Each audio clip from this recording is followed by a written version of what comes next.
House Intelligence Committee as to what happened with Russia. A flat Earth report. Those are striking terms.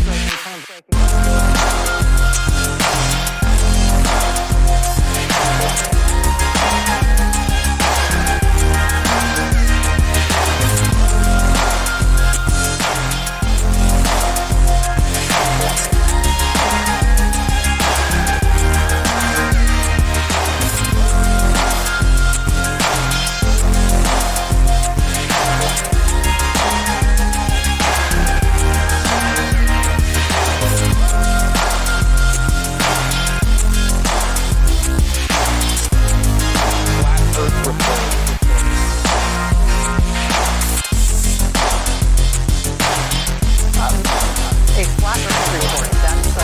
Those are striking terms.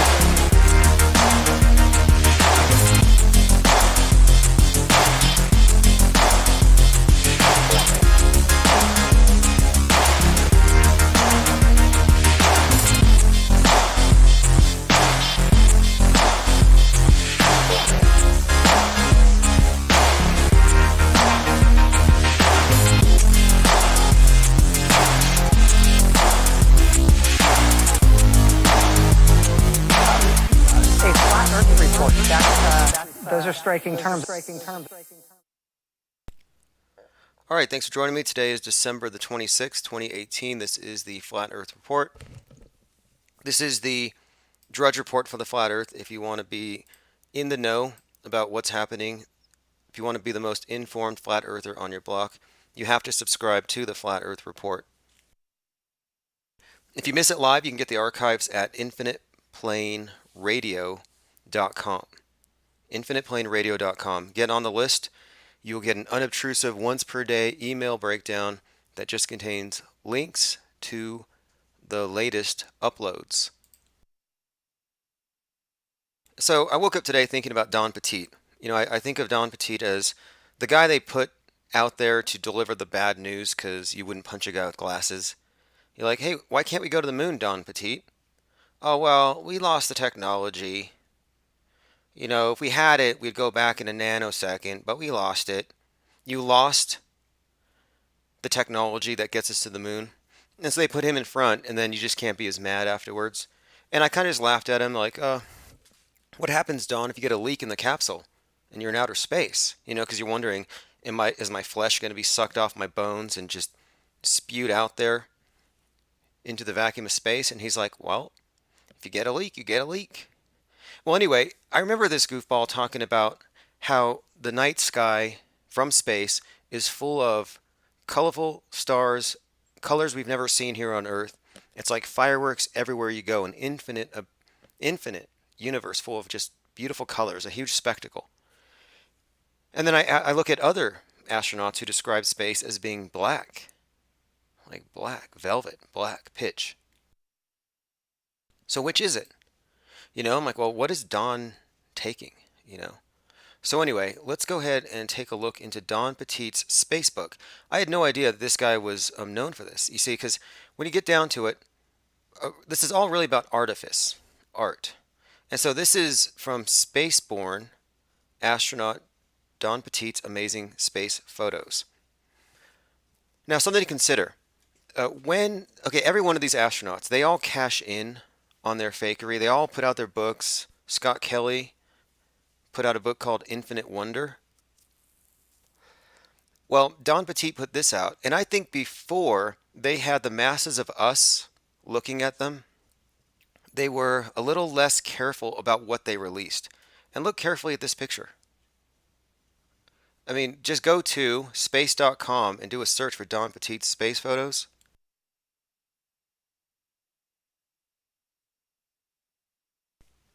I mean, clearly, this is not a photograph. Whatever it is, it's not a photograph. It looks like claymation to me. I mean, this is pretty bad. Same with this one. During one of his stays in the ISS, Don Petit captured this stunning image of an aurora, green and vibrant. Okay, well, did Don take this picture? Is this a photograph or is it a composite? Like, could he have done a selfie against the aurora? No. He did not take this picture. The metadata would prove this. This image collected by NASA Petite. Again, look at this video game universe. I mean, tell me he's not taking pictures from within a simulation. Like this is some kind of Disneyland ride. Look at the stars. I mean, so I can understand why Don comes back talking about how colorful space is. Vivid colors emanating from the earth and all that. Look. This image is stunning according to the caption. Includes red and green of the Earth's aurora. Again, they would not pass this today as real. Like, I do think they're trying to up their game, and they're following the dictum that less is more, which it is when it comes to lying. That's why they're so minimalistic. Now, I would say that Don's a good artist. I mean, look. And NASA does hire the best digital artists. I mean, the state churches always do that. Big religions always recruit the best artists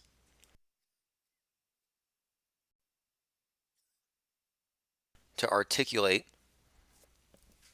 their lovely visions of heaven. And so this is beautiful CGI work. I would be proud if I made this in MS Paint, as Don Petit probably did. Comet Lovejoy points to the green sheen of air glow in Earth's atmosphere, and the purple points of electricity across the Earth's surface. Credit Don Petit. So, those people who are still taking their reality secondhand through the hyper-mediated filters, they see these purple lights down there and they think that is electricity, lightning storms, and all that. Like they think this is actually like depicting the world. And I think what helps make it so easy for them is that, I mean, look, to me this looks like a video game. This doesn't pass for real. It just doesn't. I'm not convinced by rear screen projection. I remember as a kid at my grandparents' house watching old black and white, watch these like, what was it called? The caveman or whatever, where you have these prehistoric people fighting dinosaurs. And obviously, when they're in the same shot, it's rear screen projection. You can tell they're fighting against a two-dimensional thing on a screen, and it's funny. As a kid, you're like, that's so fake. But when they first saw it, it wasn't funny.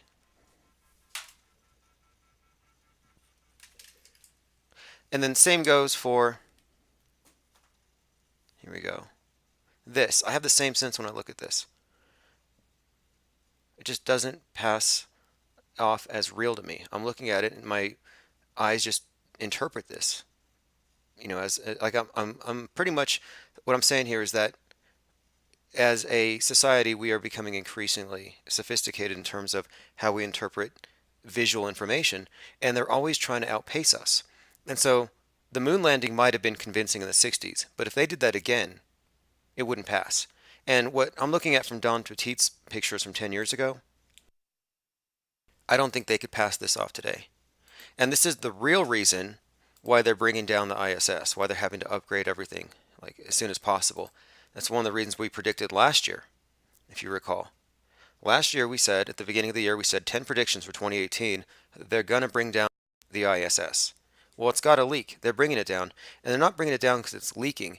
They're bringing it down because it's art. It's CGI. Can't keep up. And they've tried to augment it with AVR. They've tried to improve their game, but it tends to be full of mistakes. They make a lot of errors, of course, because they're experimenting with new stuff. But also, it's just incongruent. Like, you can't have them suddenly upgrade and have them do barrel rolls and purees and backflips, whereas before they've been hanging like a bunch of lynched corpses. You can't have that kind of a jump and not have us notice. It's like, what happened in 2019? Did gravity just get stronger? So again, that was just a prediction. And what I'm really talking about here, though, is the imagery and how corny the imagery was just 10 years ago. And it's getting better now. Yesterday I got fooled by NBA 19, a video game. I watched a 90-second clip of a Boston Celtics game on a video game, and I thought it was real. and I had to watch it twice. And what gave it away for me, and it's because I was, it's a small screen. I'm hardly paying attention. I'm just reading the captions. I didn't catch it until there was something in the movement of one of the player's arms, but it was good. And I'm just saying is that as the simulated reality gets better, it's going to be harder to walk people back from it. And I think they do keep people immersed in this with, of course, the video games and the movies, which keep people in a constant simulated universe where, I mean, you're playing a video game, you're playing by their rules, and they're teaching you these rules as though these rules apply to reality, which they don't. But again, the distinction between real and unreal becomes increasingly blurry as people are going through increased levels of filtration. So, how much of what you know of outer space comes through filtration? 100%. And that's what I mean by filtration. Do you have any pure experience of it? Do we have any actual photographs that aren't composites? Do we? No, we don't. I mean, look how bad this one is. From the International Space Station, a solar eclipse has a different look. I mean, that's obviously just a layer and a smudge. Don probably dipped his finger in ink and then just put a little fingerprint on the picture and then just kind of blurred it a little bit. I mean, this is from Don Petit's photo book. Now, the reason I'm looking at Don Petit's work closely is because some of the things he said, his descriptions of outer space, do not comport with what the others have said.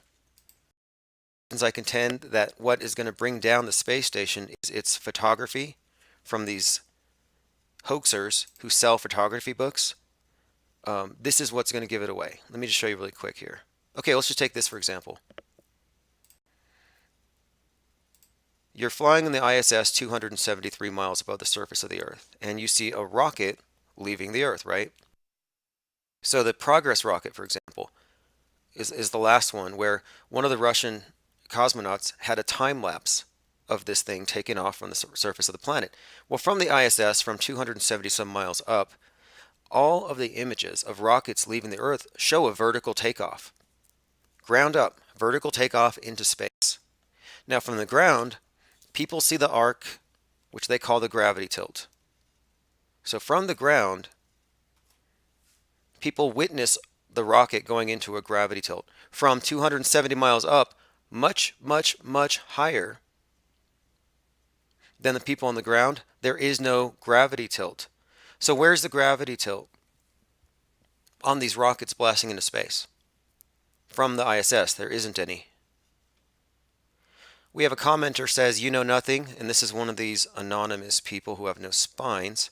In fact, let me go ahead and take his URL.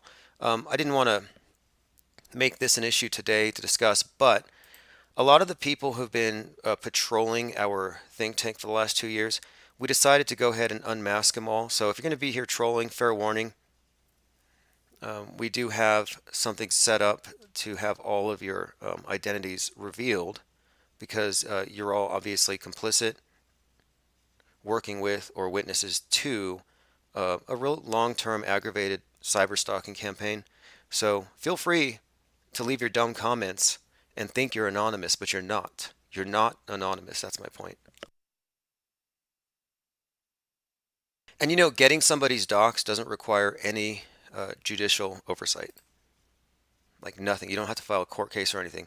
And I'm going to teach everybody how to do it in an upcoming book. How to dox anonymous stalkers on YouTube. You know what we're doing here with that? We are shifting the balance of power from anonymous, hateful, unaccountable jerks to real people. Remember, I've been saying from the beginning what this channel's about, what we're really about is real versus fake. And here we are deconstructing their fake space, their fake news, pseudoscience and pseudo-news that make up the worldview, which I call MSM fundamentalism. And these MSM fundamentalists come over here to try to shut me up. And they can say whatever they want with no fear of repercussions or no fear of having to own their statements or even back them up with something credible or even stake their reputation on their words. They will not risk their reputation on the allegations they make. And I'm saying I have the right to face my accusers. And so if you're going to, we all do. So if somebody thinks that they can put on a little cyber mask and then push you around, that's going to change permanently. It's already changed. And many consider it to be a violation of our due process, but I'm saying no. If somebody's going to assert something and attack your name, your character, and not own it to their actual, like not be responsible for it in case they're wrong, then they shouldn't be saying it. So 2019, there will be no anonymous trolls on YouTube. There won't be any. It's that simple. And like I said, I'll be revealing the how-to in an upcoming ebook. This is some of Don Petit's underwater photography. If you didn't know, the space station is actually underwater. Not the one they're in. That's just in a movie studio. But the one they use for spacewalks is submerged in the same tank where Starman in the Tesla Roadster is submerged.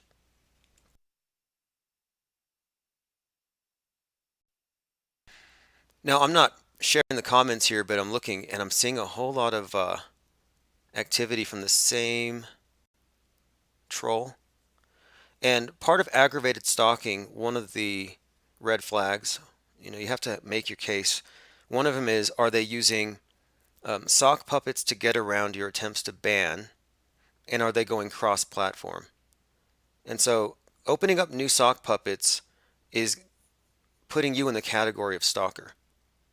And one of the reasons why I'm going to unmask these people is I'm going to show how easy it is to launch civil suits and collect money from people, which is even easier, especially if you get their Gmail address, which will help you get to their phone, which will help you get to their bank and everything. So I don't want to interrupt this thing, but this is going to happen.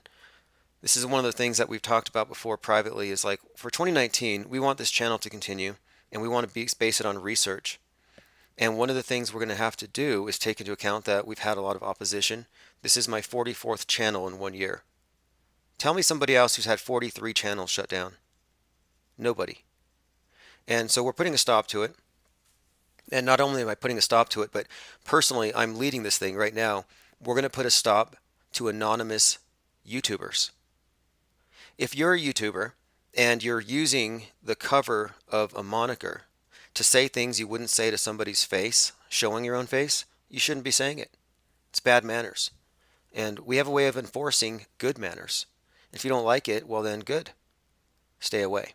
It's that simple. And so I'm going to be publishing on New Year's a list of all of the YouTubers who are going to be doxxed. And I'm just doing that just so I can set the stage, kind of clear the set. So when we start live streaming on YouTube every day, we don't have to worry. And we can be inundated with these stalkers who have nothing constructive to add to the conversation. This is a think tank, and these people are anti-free thinking. They really are. They don't like free flow of info. I had one guy say, well, I don't want you dead. I just don't want you to express these thoughts publicly. And I'm like, well then, okay, fine. Okay, so if you believe that you ought to assert that someone else should be silenced, well then who are you? Let me see your badge. So I'm not going to be pushed around by the mob anymore. And that's the thing. These fake people have been running amok, and it's not just YouTube. Anybody on Facebook, and this is what my book's going to reveal. I'm doing a book right now. It's about to be published. It's going to be published on the new year. And the bonus chapter, the back of the book, is all about how real finally beats fake. And it's about accountability. It's about owning your words. It's about standing behind the claims that you make. And it's about not allowing people to fabricate reality. When somebody, look, the smear campaigns you see. When someone runs a smear campaign, what are they doing? They're pro-offering a different version of reality than the one you know to be true. And the smear is designed to replace that. And so if the smear wins, well then fake trumped real. And the only reason why people get away with it is because they don't have to account for their false accusations. I've had people accuse me of being a blood drinker, among other things, because I was drinking blood orange smoothies on a video one day. Anyway, that person was able to get away with calling me a blood drinker, which, I don't have a job where it would matter, but let's say I had a job where that kind of internet smear would do some damage. Like, let's say, I don't know, it could be anything. They could have said I was an alcoholic. My point is, if somebody's going to say something destructive about your reputation, they should own it or at least pay for the damage they cause. So let's say, hypothetically, someone had called me a drug addict, which actually I know Flat Earth Reset has many times. He said I was transporting smack across the country. I mean, these people have made up some crazy stuff. I was accused of bomb threats. I was accused also of setting up an international scam to sell overpriced tickets to go to the North Pole. Like, people say these things. Jonah the scientist, not much of a scientist, it's more like Jonah the gossip. FlatEarthLunacy.com says that I raised $1,400 for an art show called Globe Exit, which never happened, and that I absconded with the money. I'm like, wait, you can just Google it, man. Not only did the show happen, but we sold a bunch of art. There was like 24 witnesses. We have receipts, we have pictures, we have video. He didn't do any research. So anyway, my point is, Jonah the scientist is anonymous, and he can get away with throwing these accusations because I can't find him and hold him accountable. Well, now I can, and soon everybody will be able to. Like, I'm just going to just share the information. Like, here's how it's done.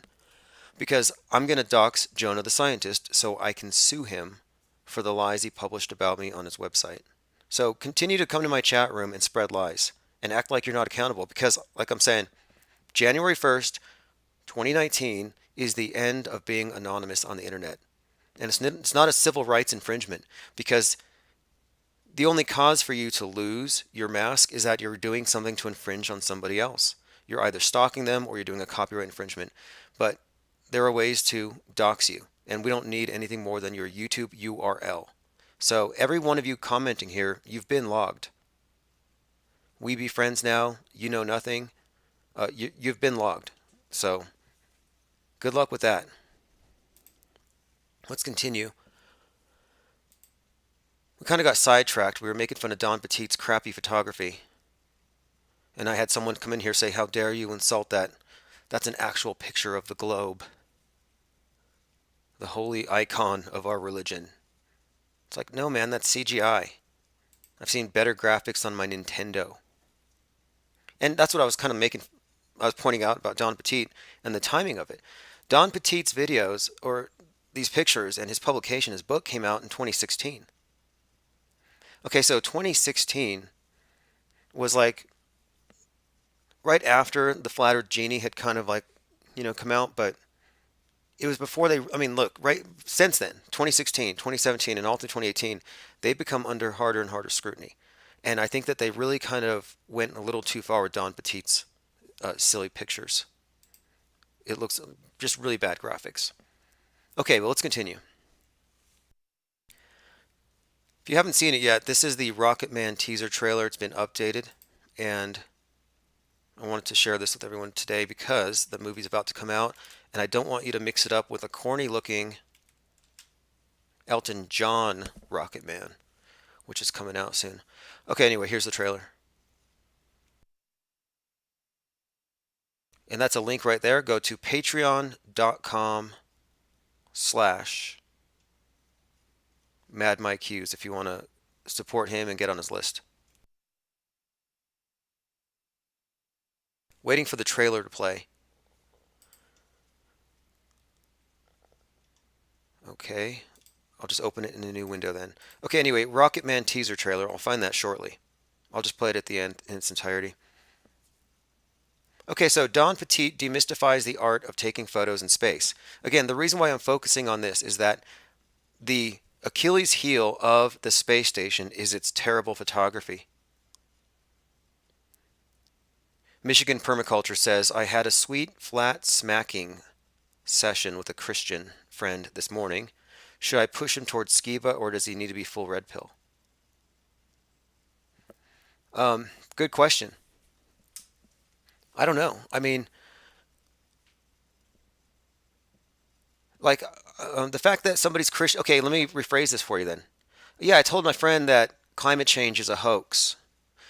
Should I hand him a Bible or a science book? Because like that's what I'm saying. Is like the Bible has nothing to do with geography. So if you're telling your friend the earth is flat and you're handing him a Bible, like, why? It's a non sequitur. You might as well hand him scripture to talk about climate change or space junk or earthquakes. Like that's infiltration. You know what cognitive infiltration looks like?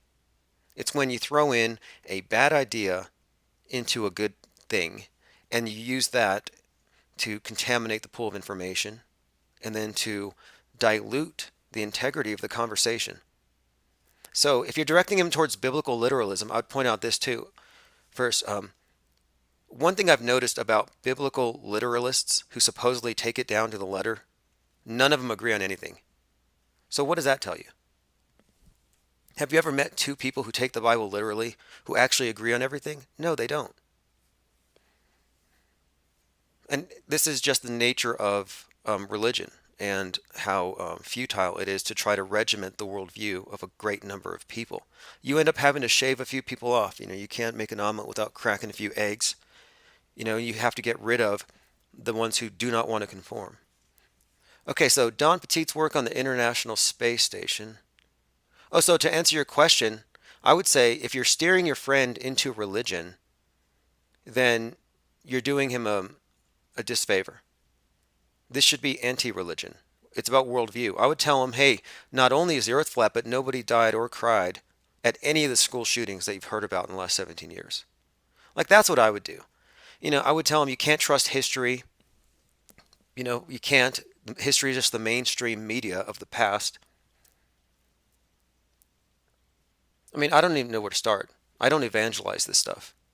Because right now, I'm thinking we need to really just consolidate the people who already can see through the fake media. That's almost more important. Because I know people who know the space program is fake. They know it's phony. They know that there's no rockets going up into this place called outer space. They know it's fake, but then they think all the events here on the ground, reported to them by the same media, are real. And maybe they can't come to grips. Oh, see, he's already a hardcore Christian. Well, you're going to have a hard time selling him on the idea because there are many biblical literalists and many hardcore Christians who would never adopt the idea of FE. They're all with the space program. But if somebody's already religious, then they probably can't see through any of the stuff anyway. If you're talking about being skeptical of authority and not accepting appeals from authority. I mean, because that's really what holds up any of these models. There is no valid model here right now. We don't have enough information. But what we do know is that what we're looking at isn't just geography. It's about worldview. And it's more important that somebody can see through ABC and CNN than NASA. It really is. Because it doesn't matter if you know the space program's fake if you treat everything else as real for a number of reasons. I've started dividing people into categories of misinformed, uninformed, and informed. And many of the uninformed are deliberately keeping themselves ignorant about what's going on the news because the news is repulsive. They make it that way on purpose. And so they think they're above it or they're immune to it, immune to what's happening in the news just by not paying attention. And it's not safe to be uninformed. I think it puts you in a position of weakness. Because then when the misinformed are triggered by some big psyop, another 9/11, you're not going to be in a position to contradict them. The only ones who can contradict them are going to be the informed. And that would be us, the ones who know what the misinformers are doing.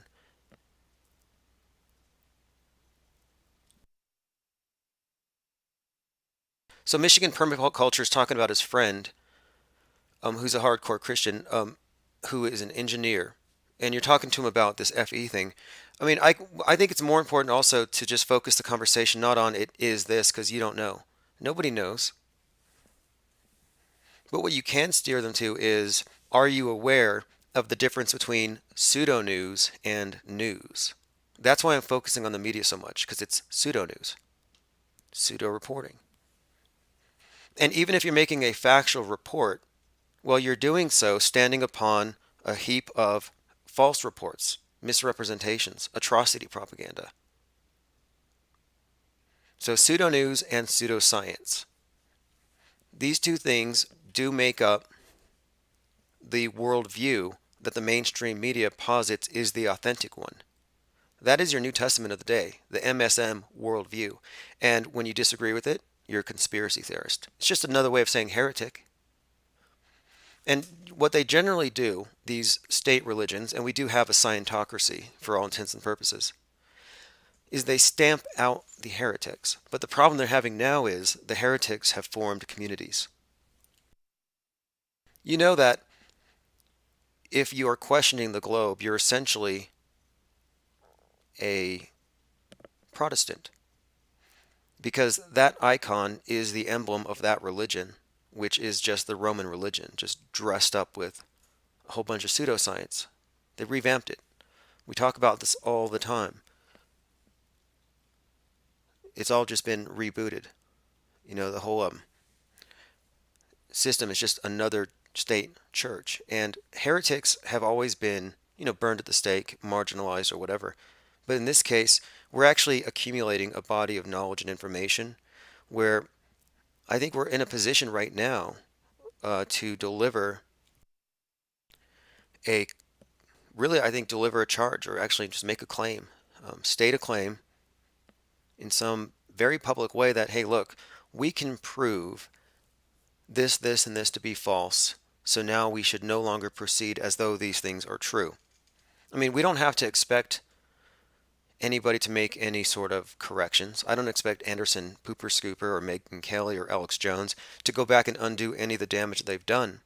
But I think that if a number of us say, hey, look, just like right now with FE, look at all these people questioning the globe. Well, how about none of these people believe anything happened at these reported events? This shooting, that terror attack.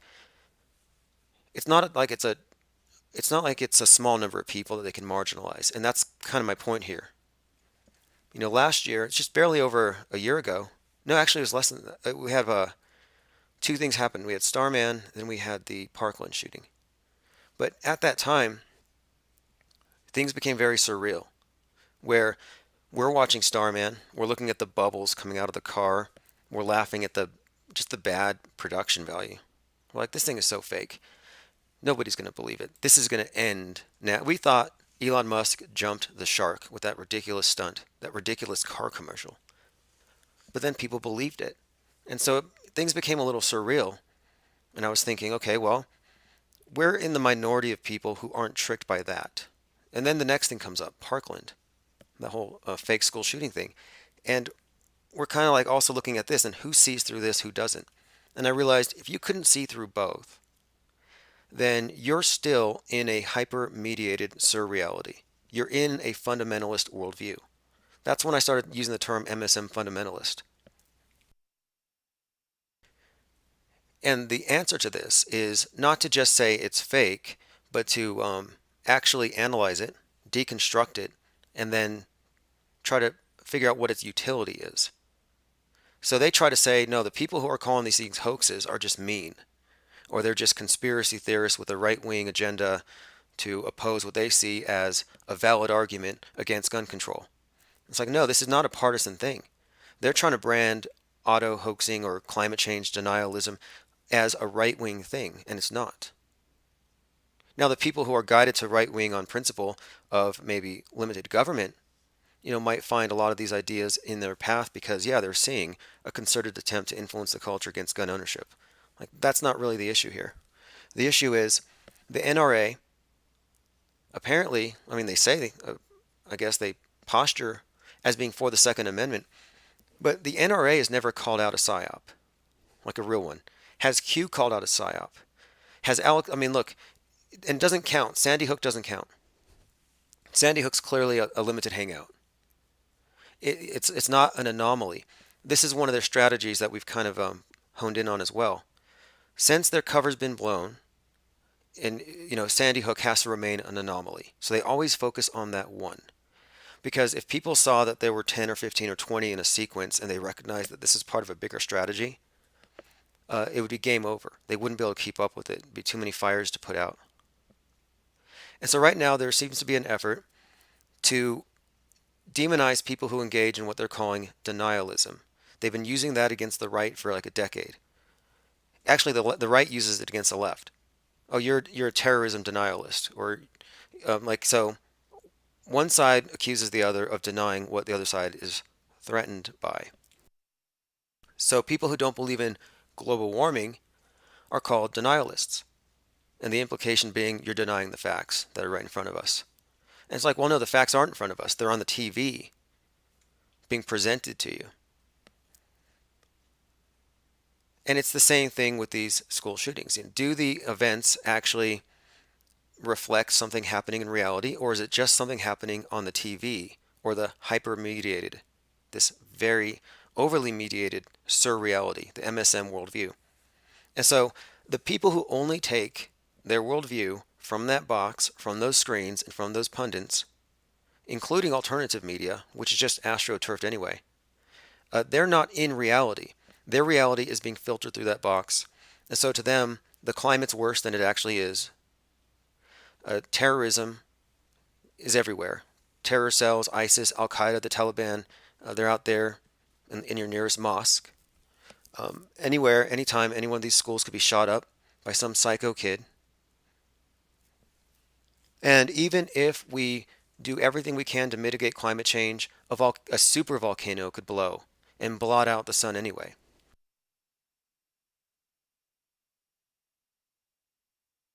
Well, I don't live in that world, and I live amidst people who do.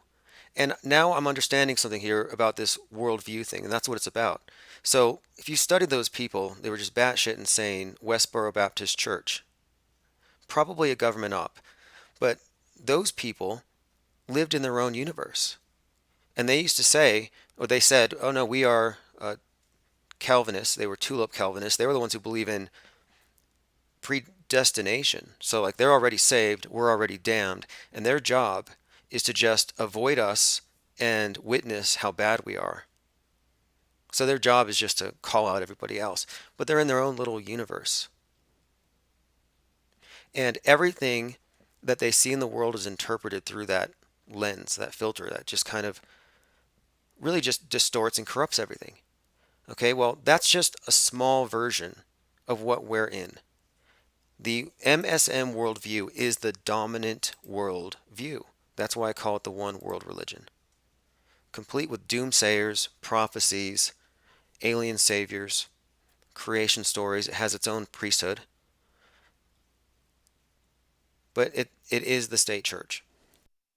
So when you're looking at the claims of the media or its priesthood or its high priests or these astronauts, goodies. Look. And the chamber that's filled full of goodies is about 2.5 meters in diameter. This is Don Petit. This is one of your high priests. So what their job here, though, is to do is to cement the worldview. They validate it all. All those probes that go to different planets just prove that they were right. The calculations are correct. This planet is that far, and it also proves gravity, proves all of their theories. It's a big self-validating system. You know, when I look at the model of like the heliocentric solar system, it's really fundamentally no different than one of these ornate mystical symbols like the Kabbalistic tree of life with a bunch of balls connected by lines. It's like this is just straight mysticism at this point.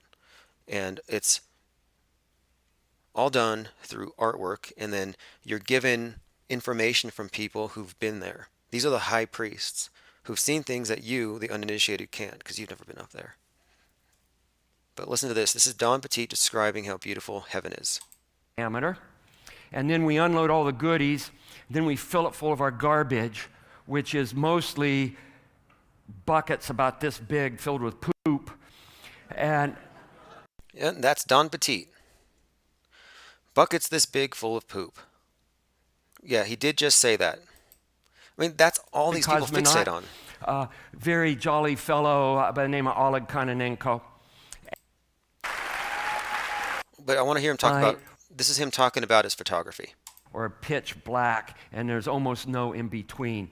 If you go out for a stroll outside, it's the same way. You try to take pictures. We'll bring our cameras outside with us. You try to take pictures, and you have these shadows that you have to deal with. Sometimes you can use the shadows to your advantage. I sent this picture home to my boys, and I said, we found Godzilla in space. All right. So he lies to his kids. Okay, 2019 is coming up, and the inverse.com has predictions for SpaceX and the BFR, which, they changed the name of that to the Starship. Just more merging of sci-fi with sci reality.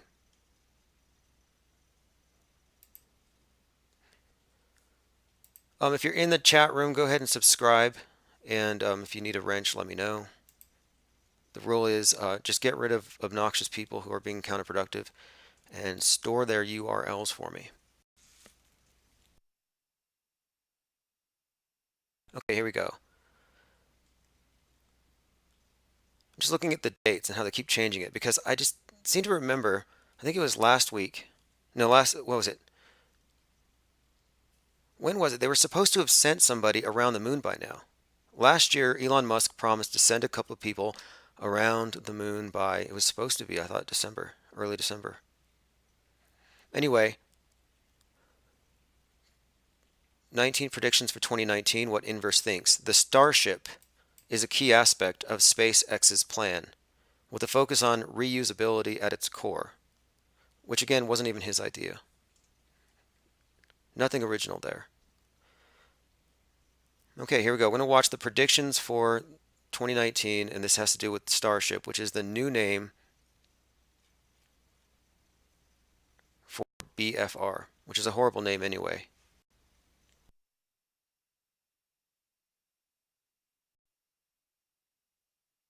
Now, this is your future cattle cart that will be taking you to your gulag, where you will farm potatoes and eat recycled excrement. But hey, it's green. Okay, so this is a simulation, 15 times the real-time speed. It's called a hyperbolic entry. And so this is the BFR entry and then vertical landing. Leverages ablative heat shield materials developed for Dragon vehicles, peak acceleration of 5 Gs.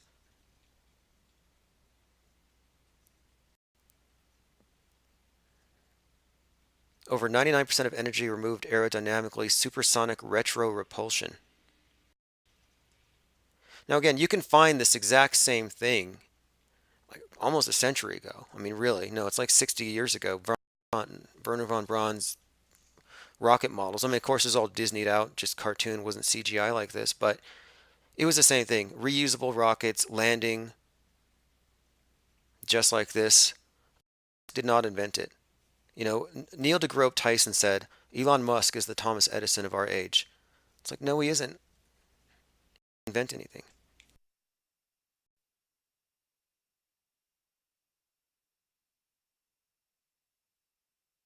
Okay, so let's continue. I'm just scouring the news today to see what's happening. It's a slow week in FE. Stephen Curry was a total setup. That was put out there. Here's what I'm thinking too. They keep in mind where you are at all times when they want to propagandize you. So that's why they do the mall shootings on Black Friday or thereabouts. That's why the preppers.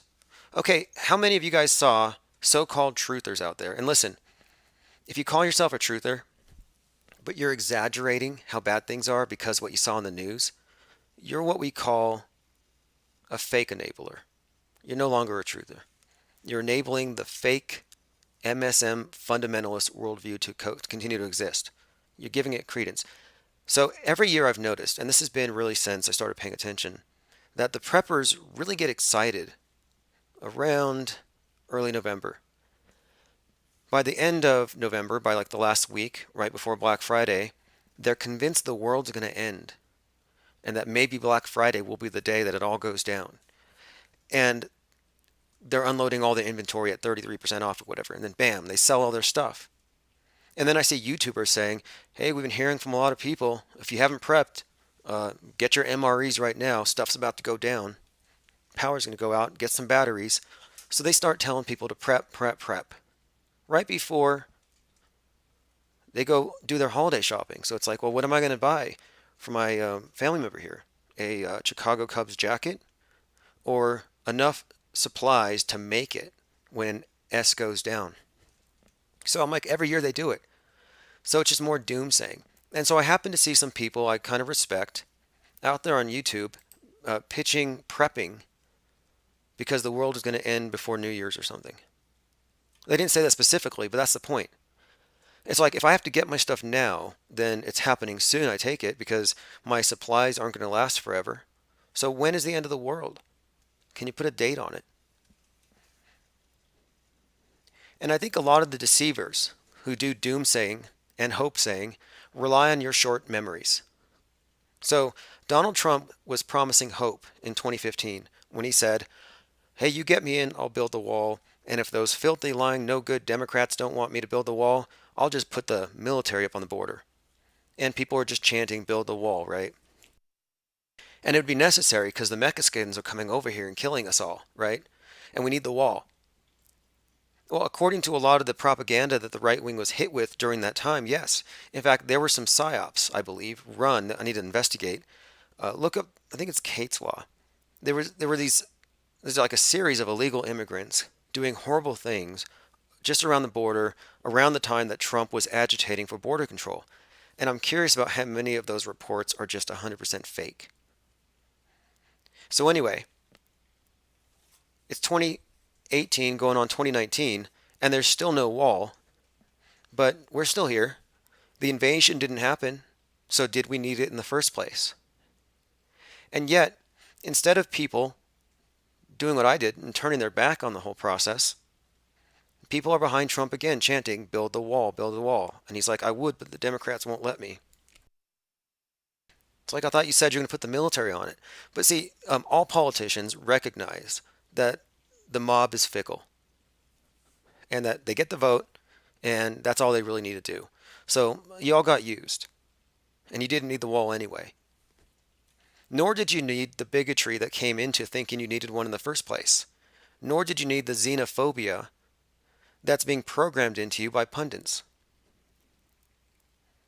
If nothing else, you ought to hate the media for instilling people with bigotry and racism and hatred. How about that? I can prove to you that the source of the bigotry and the hatred, the division that we see is coming straight from the MSM fundamentalist worldview. That they have subversive elements who have been devastating our culture from within, trying to maintain boundaries, tribal distinctions, man against man. This is 1984's perpetual war. This is why they don't want you to see through the Psy-War. They don't want you to see what all these fake shootings mean and the fake terror attacks. What do you think it means? Like, the people who come in here and criticize us for looking into it haven't really thought about it. What it means is, it means that your media is not really like a free press. It's not actually reporting stuff. And it means also that left and the right work together to deceive you. And they work with the DHS. By the way, did anybody hear that David Hogg's going to Harvard? I was looking at some of his die-ins. Do you know what a die-in is? A die-in is where a bunch of people go into a restaurant or a mall or a store and they play dead. Then they hold up signs to guilt trip you. This is how many people died at this event because you didn't vote for this.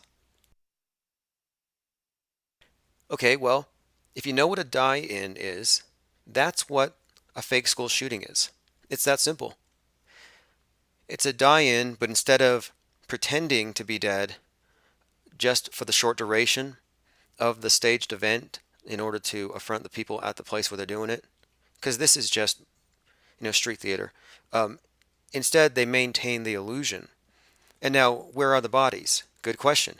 And a lot of people have done deep research into this, and I have a number of podcasts I'm going to be doing soon about about a book that deals with this very specific thing. Where are all the bodies? And what you find is that many of the so-called victims, many of the dead, are in fact nothing more than the childhood photos of some of the grown-up crisis actors. So it's not too bad. I mean, for them, for the deal, because nobody's dying, nobody's crying, and the people they recruit to do these things support the agenda anyway. So it's not like they're compromised in any way. This month's SpaceX rideshare rocket may help change the internet forever. We'll take a look Are white people a hybrid alien race? Soul versus spirit, transhuman agenda. And that's not new either. That's what the Nation of Islam and others believe. The white devil having been spliced out of the human race, and it's like the leftover. Okay, the BBC research on fake news is shoddy, unethical, dishonest, and actually an example of fake news. Good point. Now, I haven't looked at it yet, but the BBC did a report about fake news in India, and it shows you something. The term fake news is subjective. Like, either that's fake, it's subjective. But the reason why they took that word is, fake news, they took that phrase, is because it's them. If they're the ones calling everybody else fake, and if they're the ones using it, it distracts you from them. And so what anti-media, or breaking down the propaganda real time, really does is it exposes the true fake news, which is the fake reality that you're supposed to believe in. Like, a lot of times I do consider this whole process that we're undergoing right now to experiencing almost like it's almost a new form of atheism, where the God that everybody believes in, the main religion, we're all just sort of leaving it. It's an apostasy. It's an apostasy from a fake reality that's been corrupted. And this isn't just like, theoretical. This is like practical. This is something that impacts everyone if you think about it. So you have these fake events influencing how people vote, influencing how they see themselves in relation to the world and how they conduct themselves, the choices they make. It's about worldview. This whole flat earth thing is not about geography. It's not about 8 inches per mile squared. Prove me, it's like there's no experiment that you're going to do here on the ground that's going to change anything at this point. In the media's view, I mean, every day you do an experiment, yeah, you're waking people up. That's fine. I'm all for it. I'm just saying that the mainstream media is not going to someday say, "Oh, we were wrong." Those really, they're not. That's not their job. And it's kind of like imagining you could just walk into the Vatican, and tell the Pope he's wrong, or tell any of these, walk into a church and tell them they're wrong. Their defense is, it's their faith. And who are you to say? Because you're just one, and everybody else goes along with it. Like, the media is not going to kowtow to the truth. And that's another problem anyway, is that you wouldn't want them to. I wouldn't want them to say, okay, like, remember Lion Brian Williams? Brian Williams talks about getting shot down in a helicopter. He landed on the moon. He had all these exaggerated stories. Brian Williams lied about Hurricane Katrina. He said he was in a hotel and he saw bodies floating down by his window. He inserted himself into a lot of these stories. This is a whole nother element.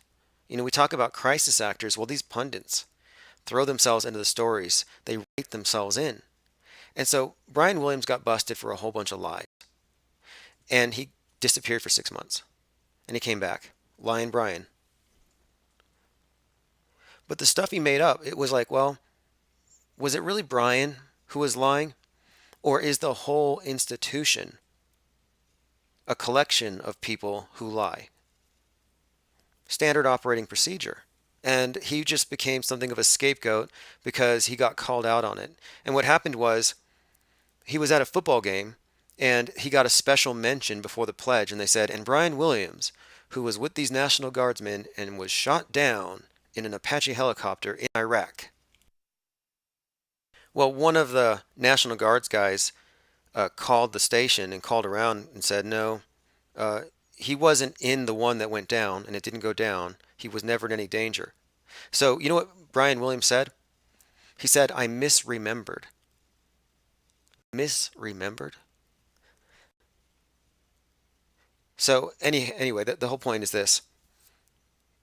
There are so many lies that have never been called out, that have been built upon, that what we have with the media is just it's not an objective or pure historical record.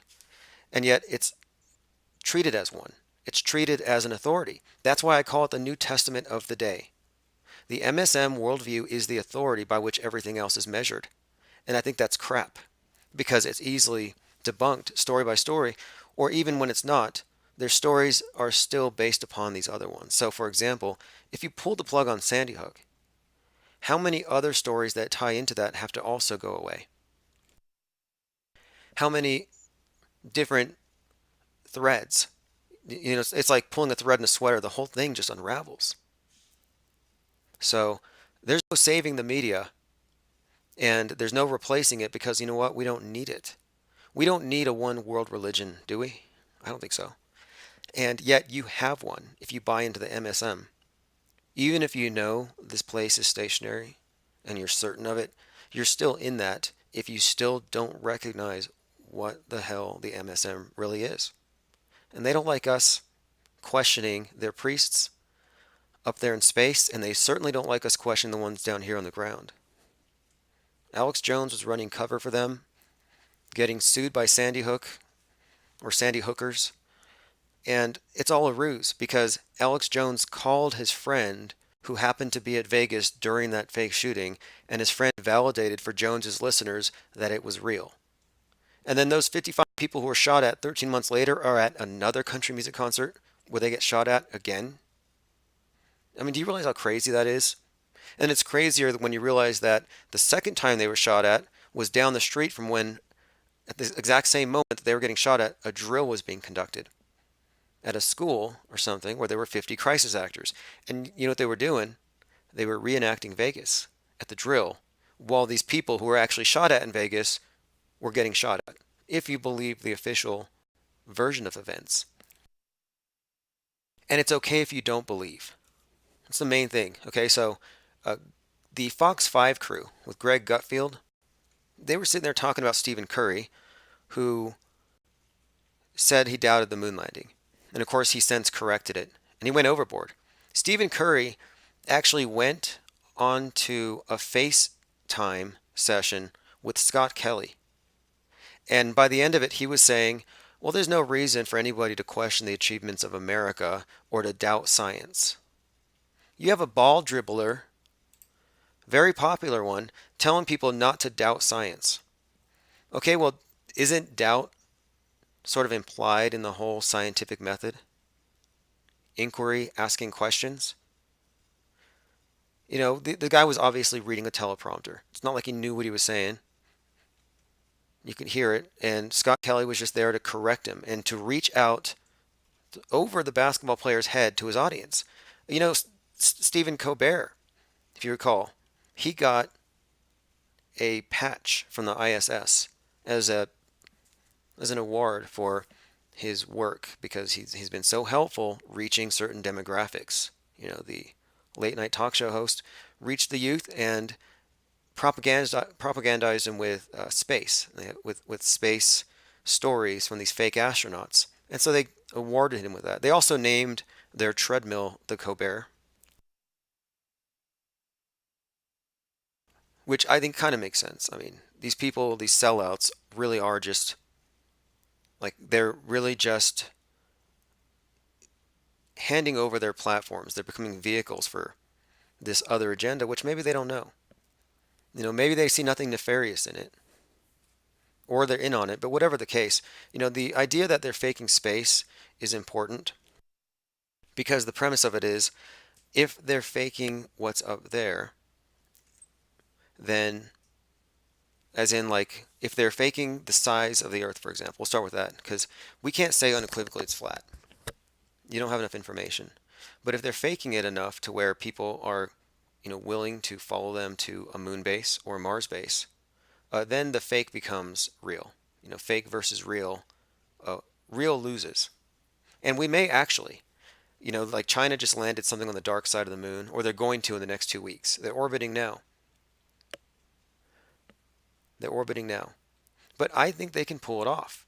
You know, if they can run fake school shootings and fake terrorist attacks long enough to get people willing to engage in drills on a monthly basis in schools, even mandate it, well, then you've taken essentially a horror movie, atrocity propaganda, and then you treated it as real, and you actually corrupted the entire curriculum. I mean, think about the worldview of students who are brought up believing in climate chaos and believing in this ceaseless atrocity propaganda narrative about what's happening in the world. They grow up with a completely different worldview, and they're calling themselves the mass shooter generation. They had to live for the next 17 years under the desks. Well, that's not true, but they believe it's true. You see what I mean? And there's a point where what they believe is more important than what actually is, especially when you're dealing with radicals. So we all know the dangers of religious extremism. We all see what happens when people adopt it. Maybe not in their actions necessarily, but like with the Westboro Baptist Church or groups like that.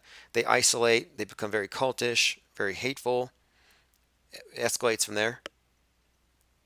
Well, there's no difference between one of those fundamentalist religious worldviews and the MSM one. So you have people like on the right who may talk about radical Islam, clash of civilizations, the Muslims versus the West or whatever. They have these narratives going as though those people and their views are so extreme that they're dangerous. Well, what do you call Americans who see a movie on the news where CGI planes are burning buildings like they were prepped to expect from all of the preparatory predictive programming? They believe it, and then they vote accordingly. And not only do they vote to bomb, vote to kill, to murder, to maim, but they also vote away some of their own freedoms for a little more safety and security. You're telling me that's not extreme? That's not an extremist view? I mean, your holy book tells you something, so you go do something. That's extreme. Your TV tells you something, so you go do something. That's extreme. Rush Limbaugh, Sean Hannity, Michael Savage, right-wing voices. These are pundits, these are doomsayers, and these are what I now call worldview reinforcers. They're not reporters and they're not journalists. They're worldview reinforcers. Everything they report on comes from TV, comes from the MSM. That's it. It's in that universe. Just so with your priests. You go to a church, he's going to preach from the Christian Bible. That's it. He's going to preach from that book. He's not going to reach for the Quran. And so all he's doing is he is reinforcing that one worldview. And that's what the pundits are doing. And on the left and the right, it's pretty much the same view. I mean, they have different visions as to how it should go in the future, but you can't call yourself a limited government conservative. There aren't anymore. The day that Space Force became a reality, the idea of limited government just disappeared. Trump came in and he was pandering to and appeasing the limited government types. But look, he just enlarged the scope and magnitude of government irreversibly. Not to mention the guy's a crisis actor. I mean, every president that I've observed, when these events come, they're all crisis actors. I was just looking at some articles, some observations about the sizes of the stars. Very basic stuff, but I don't know how useful it is in terms of debate. But interesting to consider. So the distances, relative distances, and there's this article here, the size of stars from Circle of the Earth 2. And what he's suggesting here is that the ratios don't make sense. The sun, the size of a dime in the sky, even though it's only 150 million kilometers away, compared to the rest of the stars. He mentions Alpha Centauri being 41.2 trillion kilometers away. And so what he's just saying as far as the ratio goes, he doesn't think that any of these stars should be visible from the naked eye. I don't know how good his argument is, but the distances involved are very, very, I don't know, they're very out of reach, I would say, I guess, for your mind to even conceptualize. Like, they're very abstract. And when somebody says something's 41.2 trillion, someone else says 150 million trillion, million kabillion, it's like, come on, what are you really saying? Carl Sagan, the sun is as big as billions and billions of Earths, and your galaxy is billions of solar systems. Billions of trillions, with billions of zeros behind the trillions. I'm like, come on, dude, you're just mystifying us. This is just numerology at this point. And you're going to say it's a hard science, but there is a pretty firm distinction between a hard science and theoretical. And so when we see things like images taken from the rings of Saturn or these two probes, look, there were two iPhone sized probes sent to a rock the size of 3 city blocks, 220 million miles away. And these probes sent us back a video of this rock. Like, to me, that's not science. That's mysticism. That's like, oh, one of our high priests ascended into the 32nd ether, and he communicated with one of the Lemurians. And they told us that there are plenty of resources there, and if we can find a wormhole to go live in Lemuria, well, all of our needs are taken care of. I'm like, oh, that's a cool story, bro. Like, to me, look, astronauts are just mystics at this point. Like, please prove me wrong. And anybody defending the heliocentric model is defending something that is not only indefensible, but it's a product of pseudoscience. And there are many scientists who agree. There are scientists right now who are really looking into the sun because the sun, from the estimate of those who are actually researching the matter, may not actually be gaseous. And even something like that, some minor fact changing, changes everything, especially if we're talking about size and distance. And so if we change size and distance with relation to the sun, which is a linchpin to the whole system, then every one of their probes that went to every one of these planets based on those measurements had to have missed. So either they've had decades of lucky shots with all these probes, or they were lying to validate a system that they charted in advance. Which is what we know to be true. You have these artists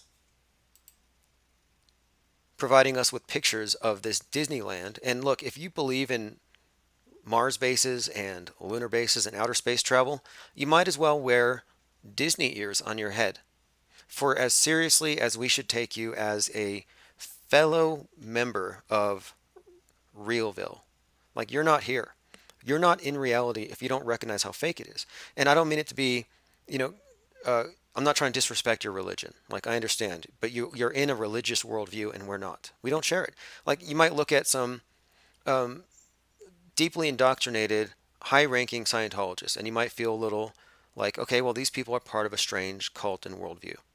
Well, it's different than yours. It's a different culture, and it's disconnected from reality.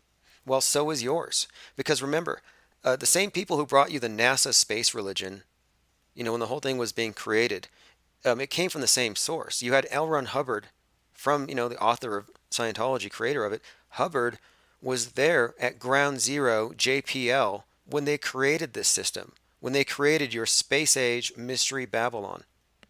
So you might laugh at Scientologists all you want, but if you believe in the whole space program, well, you're a Scientologist. Because a Scientologist is also Mystery Babylon. It is the state religion, and it totally goes along with the program.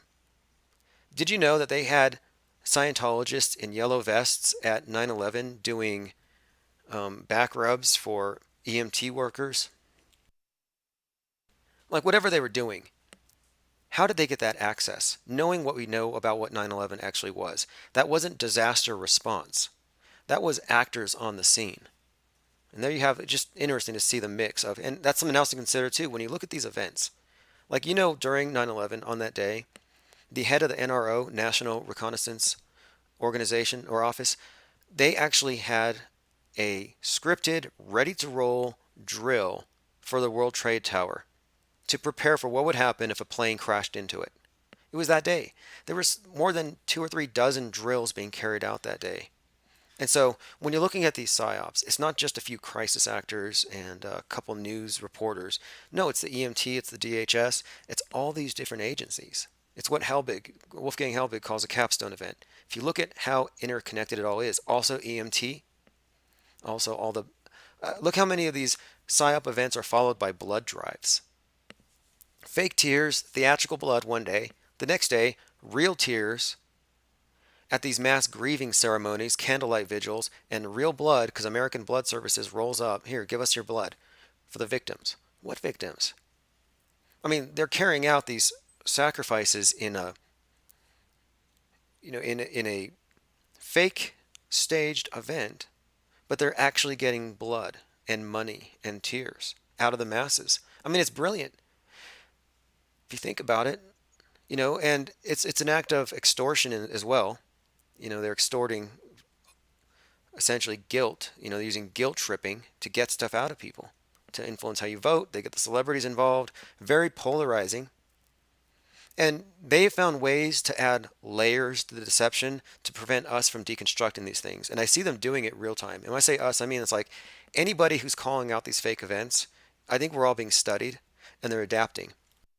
So, for example, that mall shooting, the mall shooting made no sense, and we're already deconstructing it. And then before we can even, seal the lid on that one, okay, this one's done. Then they bring out BLM, and they bring out the protest of the cops. So whether or not the event was faked, now this staged event brings out real activists who have a real axe to grind, with the power structure there. Well, now for them, the event is real. So fake event, real consequences, real tears, real activism, real political change. They have it down to a science. And this is New Orleans. Okay, this is Don Petit with his fake photos from the ISS. And this is taken with D3S on the mission I just got back from. And we can get down to 10-meter resolution with our systems now, sometimes maybe even a little better. And you can see the Mississippi River there. You can see the French Quarter is a hopping place at this time of night. Okay, so this is very different from what you see on the live feeds. But something else I wanted to bring up. Lately, on the ESA's live streams from the ISS, they have been showing us shadows on the surface of the ISS. Of the ground, of the ISS. So the space station has like a shadow that follows along with it whenever you're on the daylight side of the Earth. Like, how does that work? Does anyone here find that to be a little unbelievable? That you would have now, this is Sao Paulo, Brazil. Watch. That you would have a shadow from 273 miles. And it's a black shadow. It's not blurred out, it's not diffused, it's a black spot. In fact, I thought it was like I thought it was a camera thing, like it had a scratch on the lens or something, but no, they've been putting shadows on this thing. But let's listen for a minute longer here.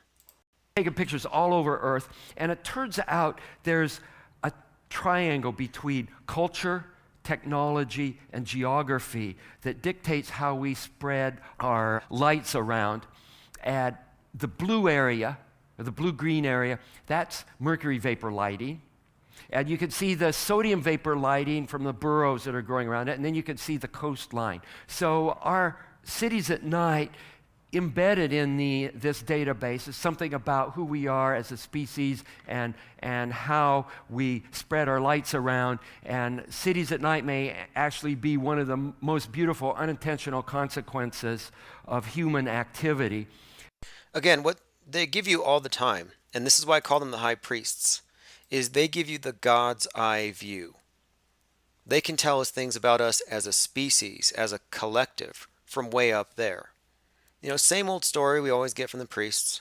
From their elevated status, this is piety. This is holier than thou. Oh, we're way up here, we're elevated. And from up here, like Neil deGrasse Tyson, great guy, right? Neil deGrasse Tyson was consoling Stephen Colbert after Clinton lost. And he said, well, I always remember the view from above, the view from the moon. That the astronauts always talk about that. From up on the moon, you don't see national boundaries and borders, and we're all just one. Kumbaya, or whatever. Like, they always push that. Well, isn't that the message of church? Isn't that the message of the church, always has been? Unity for its own sake, and if we all just get under one big yoke and we all just have one master, everything will be okay? It's also a form of light pollution. So this brings me back to the beginning. Space is a frontier. Photography is a wonderful medium to record scientific data, record the knowledge that you could discover there. It's also a good medium in which to record the experience. Thank you. All right, that's Don Petit talking about his photography work on the ISS. And, you know, I mean, he's a shameless liar, an actor, a con man, a charlatan, and you could probably say treason, you know, if you wanted to take it that far, you know, technically speaking. So, anyway, I will be back later. This is Higher by MVP, the Hardware Vandal. Please go to infiniteplaneradio.com and subscribe.